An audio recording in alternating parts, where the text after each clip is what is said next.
Saya sih melihat semakin kesini Mas Suryo wajahnya semakin yakin kok ijazah Pak Jokowi ini asli gitu. Betul. Ya, betul. Cuma kembali lagi ya ini dengan proses ini kan mau tidak mau saya yakin semua orang juga punya hati kecil lah ya untuk bisa melihat menilai ya. Karena kembali lagi loh, kalau saya juga meyakini ternyata dalam saya menangani kasus ini ternyata ijazah dipalsu, saya akan mundur sebagai lawyer. Gak ada urusan, saya akan mundur, saya juga punya integritas. Tapi semakin saya pelajari juga, semakin meyakinkan bahwa ini ijazah clean and clear. Bahkan berkali-kali dilapor, kemarin menarik lagi loh oleh Polda ya. Itu dilakukan lapor itu, karena menjawab waktu Baris Krim itu dikomplain, itu ijazah itu dibandingkannya bukan hanya dengan mahasiswa Fakultas Kehutanan di tahun yang sama, tapi juga dengan mahasiswa Fakultas Hukum, Fakultas Ekonomi, sampai ratusan, puluhan ijazah diambil. Termasuk pengesahan skripsi, diambil juga dari fakultas-fakultas lain. 118 sampel. Bahkan yang disita semua 505 salah lagi. 505 saya yang minta. Ya, 500 sekian. Ini ngomong data sekali aja salah. 500 sekian yang disita. 505. Ini semua dibanding-bandingkan. Yang satu ya. 118. Karena kembali lagi, ini kan harus dijawab juga, harus dipertanggungjawabkan. Ya, saya nggak bilang ini harus ke sidang, tapi kalaupun di sidang kan akan diuji dan terbuka, semua akan melihat. Assalamualaikum warahmatullahi wabarakatuh. Kembali lagi bersama saya di channel YouTube Sahabat Punranga 79. Sahabat-sahabat sekalian, kali ini kita akan menyaksikan bagaimana kuasa hukum dari Bapak Joko Widodo membocorkan satu rahasia yang sangat luar biasa. Akibat dari rahasia tersebut yang kemudian diungkap oleh kuasa hukum Joko Widodo, membuat Roy Suryo, Roy Panci ataupun para barisan teroris panik, ketakutan, dan bahkan terlihat Roy Panci berpikir apakah dia harus mengungkapkan ataupun memberikan pengakuan bahwa ijazah Pak Jokowi adalah ijazah asli, tapi lagi-lagi mungkin itu tidak akan pernah dilakukan oleh seorang Roy Panci yang dalam hatinya sudah berkecamuk rasa benci terhadap Bapak Joko Widodo. Apalagi mereka sedang membuat sebuah buku dengan mencari uang, dengan menjelek-jelekan orang lain, khususnya Bapak Joko Widodo. Nah, kira-kira apa rahasia yang kemudian diungkap oleh pengacara dari Bapak Joko Widodo? Namun sebelum kita lanjut ke videonya, saya mengajak kepada sahabat-sahabat untuk menekan tombol like, subscribe, dan share. Dan tak perlu berlama-lama, kita simak videonya berikut ini. Enggak, kalau lebih penting, saya doakan Pak bukunya mudah-mudahan ya promosinya berhasil. Oh, berapa eksemplar Pak itu? Apa? Laku berapa eksemplar? Ini sudah 5.000 lebih. Oh, 5.000. Ada 8 tempat yang sudah kami bersurat ya, Pak Wanatua bersurat dan teman-teman lain juga bersurat, Dr. Tifa juga bersurat. Itu kenapa ada 8? 8 itu nanti akan kita bandingkan dan nanti akan kelihatan sebenarnya kami sudah lihat nih ada legislator ada yang melakukan legalisasi tidak pada tempatnya dan tidak pada waktunya. Apa yang salah di mana sih? Nanti itu akan ada. Jadi itu salahnya apa? Karena dia tidak nanti menjabat itu pada belum saat ketemu. Sudah ketemu. Kita sudah punya buktinya. Cuman nanti itu akan kita gunakan. Ayo kalau berani maju ke pengadilan, ini kita keluarkan. Siapa takut kalau kita mau ngaji pengadilan. Kenapa? Karena ini untuk membuktikan perkara di Polda di mana kami melaporkan tindak pidana fitnah pencemaran nama baik, termasuk rekayasa IT dan perubahan data IT tanpa izin. Ya. Jadi ini semua bukan sesuatu yang baru, sudah diperiksa. Kalau selama ini mungkin para pihak hadir digelar juga sebenarnya sudah beberapa kali dibahas. Ya. Jadi tidak ada sesuatu yang baru. Bahkan dari adanya ijazah ini buat saya menarik, Mbak Fira. Menariknya apa? Pertama bahwa ijazah Pak Jokowi benar adanya. Berkali-kali dilegalisir oleh dekan yang in charge yang berbeda-beda di tahun pada saat dimintakan legalisasi.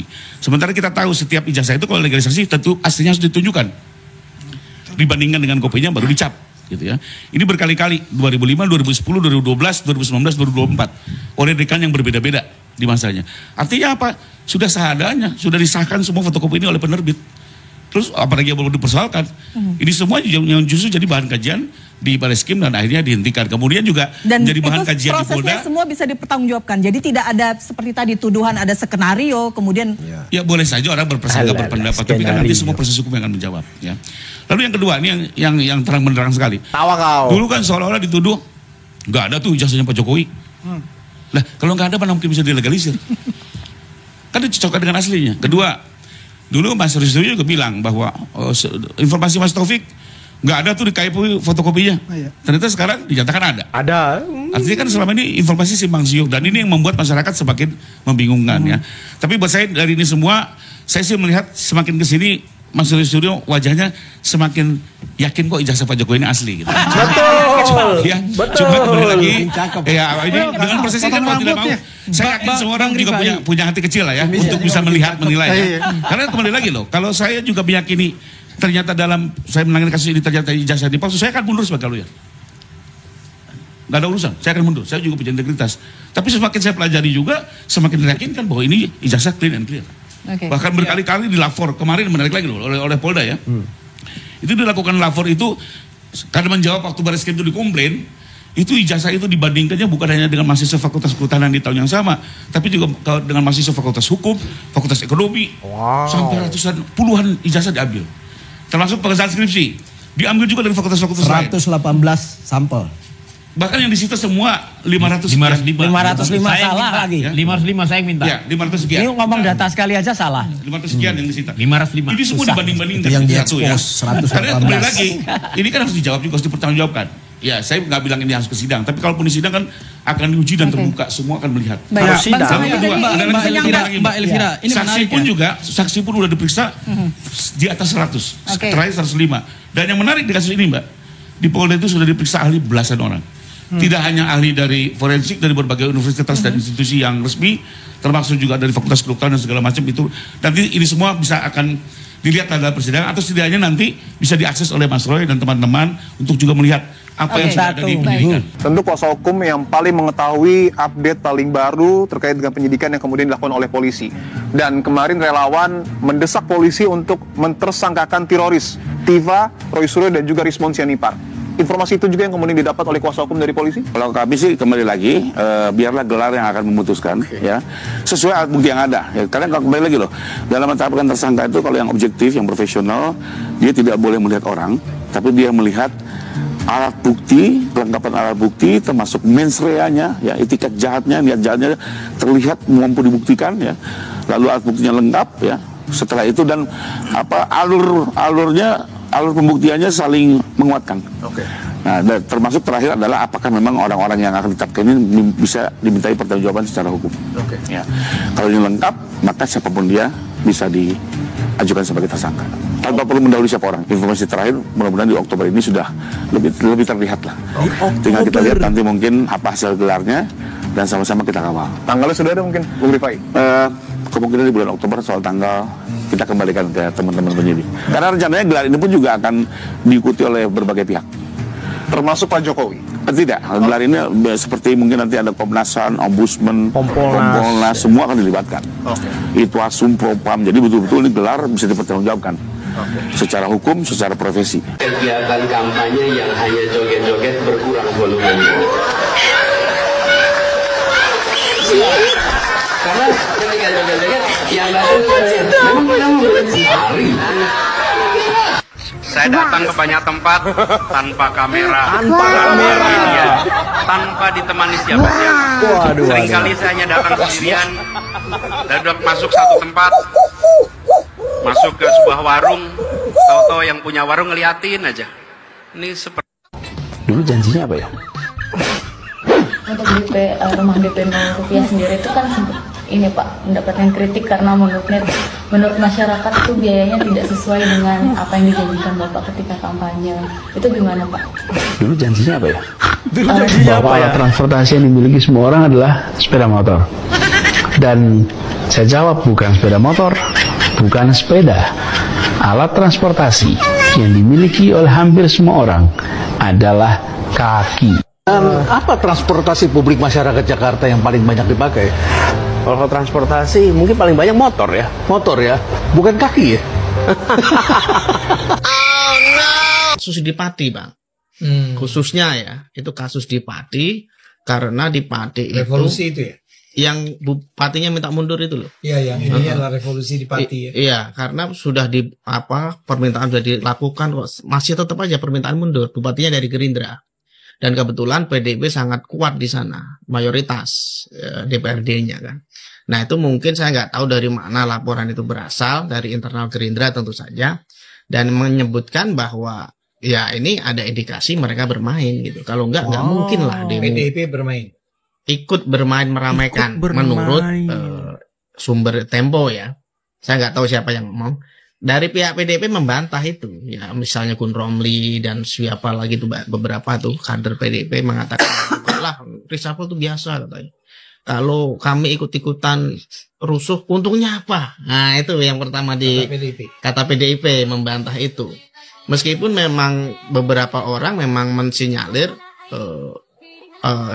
banyak pihak yang ikut ikut meramaikan tadi. Entah apa tujuannya saya nggak tahu ya, benefitnya buat mereka atau mereka sedang iseng-iseng aja juga nggak tahu kita kan. Tapi dugaan-dugaan semacam ini memang mempertegas jarak saja dengan antara Prabowo dengan Megawati dengan PDIP. Betul. Yang pada awalnya cita-cita Prabowo itu kan sebenarnya sederhana ya. Prabowo itu ingin merangkul semua kelompok itu dulu yang kita pegang. Itu yang kita lihat dari bagaimana memberikan amnesti ke Hasto yang itu dikecam rame-rame oleh internalnya Prabowo sendiri, oleh pendukung Jokowi, oleh SJW, banyak pihak lah. Ya. Prabowo pasang badan, saya tetap begini supaya bisa merangkul kan gitu.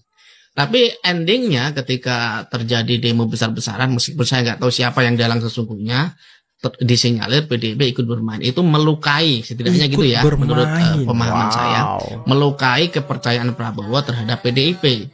Oleh sebab itu maka bisa kita lihat bahwa Budi Gunawan yang bisa disebut sebagai gantinya Taufik Kimas di PDIP seolah-olah begitu, karena yang mendamaikan antara Jokowi dengan Prabowo dulu tuh itu BG sebenarnya waktu 2019 ya.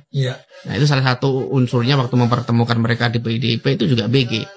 Artinya ini memang tokoh yang nggak punya KTA di PDIP, tapi seperti kata Belmuda itu jalur perseorangan ini. Pengaruhnya kuat. Khusus gitu ya. Nah mengganti BG ini juga sebenarnya menurut saya juga sebuah akumulasi juga ya dari Prabowo, karena di samping PDIP-nya sendiri disinyalir bermain, BG-nya sendiri sebagai Menko Polkam juga dilihat lamban. Setelah ada begitu banyak hal yang diberikan oleh Prabowo kepada PDIP, ya kan udah sejak lama sebetulnya orang mengatakan bahwa Prabowo, kita udah lihat lah, Prabowo berusaha sedemikian keras merangkul Bu Mega. Ya, salah satu yang terpenting menurut saya adanya pemberian amnesti kepada Hasto kan? Ya. Ketika Pak Prabowo melakukan itu kan serangan luar biasa dong kepada Prabowo. Betul. Dikatakan bahwa ini orang gimana sih? Hasto kan jelas-jelas nyuap KPU. Masa diamnesti? Ya. Tapi kita semua tahu tujuannya waktu itu adalah istilah yang dipakai adalah mempersatukan.